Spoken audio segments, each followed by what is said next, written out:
শেষ, আর যাব না কারো বাসায়, আর খাবো না দাওয়াত।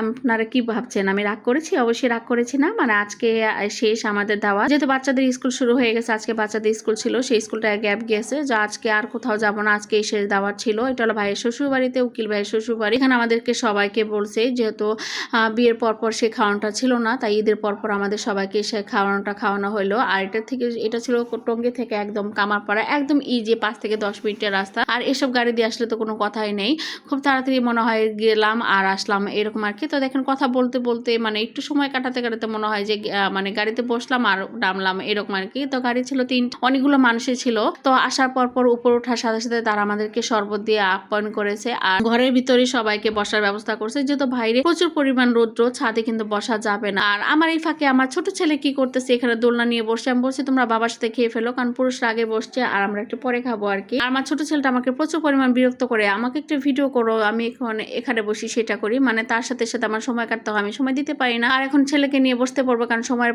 অপেক্ষা শেষ হয়ে গেছে। বাচ্চা সবাই খাওয়া দাওয়া শেষ করলো, এখন আমরা মহিলারা এখানে বসবো। তো বসার পর খাওয়া শুরু করে দিলাম। আর আমি এরকম একটা মানুষ যে স্টাইল করতে করতে আমার খাওয়াটাই হচ্ছিল না। আর কেন জানি আমার কাছে পোলাওটা ভালো লাগে না, আমার কাছে সাদা ভাত আর যদি ভর্তা দেয় তো কোনো কথাই নেই। তারপর খাওয়া দাওয়া শেষ করে যেটা আমার খাতেই হবে, যে আমি মাছ মাংস খেলে আমাকে এটা দিতেই হবে, সেটা হলো পান। তো ভাইয়ের বউর হাতের পান খাওয়া সেই যে কি মজা, এটা মানে দারুণ একটা অনুভূতি। পান খাওয়ার সাথে সাথে তারপর যদি হয় এরকম গিফট, আর তো কোনো কথাই নেই। বলেন পানও খেলাম, তারপর একটু পর আমাদের জন্য গিফট নিয়ে বসে তারা দই মিষ্টি নিয়ে আসলো। সেই দই মিষ্টিটা আমি খাইনি, আমার কাছে ভালো লাগে নাই। সবাই সবার মতো শাড়ি দেখাচ্ছে, কে কি কালারটা পেলো সেটা দেখানো হচ্ছে। তার আগে কিন্তু আমি একটা পার্পল কালার জামদানি পেয়েছি, সেটা ভালো জানেন। তো আমার খালতো বোন এখন আমার শাড়িটা দেখলো যে তোমারটা কি কালার, তো আমারটা হলো যে এরকম গ্রিন কালার। তো ভালোই লাগছে, এক একটা কালার যখন পাই খুবই ভালো লাগে। আর নামও খুব মেনশন করে দেওয়া হয়েছিল যে এটা তার নাম দেওয়া থাকে কাগজে, খুবই ভালো লাগছে। প্রত্যেকটা মানুষের প্রত্যেকটা গিফট পাইছে। তো এখানে বোনের জামাইকে জিজ্ঞেস করলাম তুমি কি পাইলে, সে বললো আমি পাঞ্জাবি পাইছি।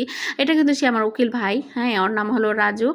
আর এই তো সে পাঞ্জাবি পাইছে, সে পাঞ্জাবি নিয়ে এখন আমাকে দেখাচ্ছে যে এই যে দেখেন পাঞ্জাবিটা বোনের জামাই। তাকে বলি তুমি কি পাঞ্জাবি পাইছো, সে তো অনেক মানে আসলে এটা একটা আনন্দ, তাই না? গিফট পেতে কিন্তু সবারই ভালো লাগে, সেটা ছোট হোক বা বড় হোক, দামি হোক বা কম দামি হোক, গিফট তো গিফটই, তাই না? গিফট পেতে আমার কিন্তু খুবই ভালো লাগে, গিফট পেতেও ভালো লাগে, গিফট দিতেও ভালো লাগে। তারপর এই তো আমার ছোট্ট একটা ভক্ত, সে আমার সাথে অনেকগুলো ভিডিও কলে আমাকে বলে যে আপনার সাথে আমি একটা ভিডিও করবো, তাহলে চলে আসো আমার সাথে ভিডিও থেকে। আমার বন্দি করে ফেললাম তাকে। আমি পান খাচ্ছি, তাকে জিজ্ঞেস করতেছি তুমি কি কি ভিডিও দেখে, সে বলে আমার ইউটিউবে যত ভিডিও আছে, আমার ফেসবুকে যত ভিডিও আছে সে সবগুলোই দেখে। তারপর শেষ করে চলে আসলাম এখন মামি শাশুড়ির কাছে। তো মামি শাশুড়িকে জিজ্ঞেস করলাম মামি আপনি কি শাড়ি পেলেন?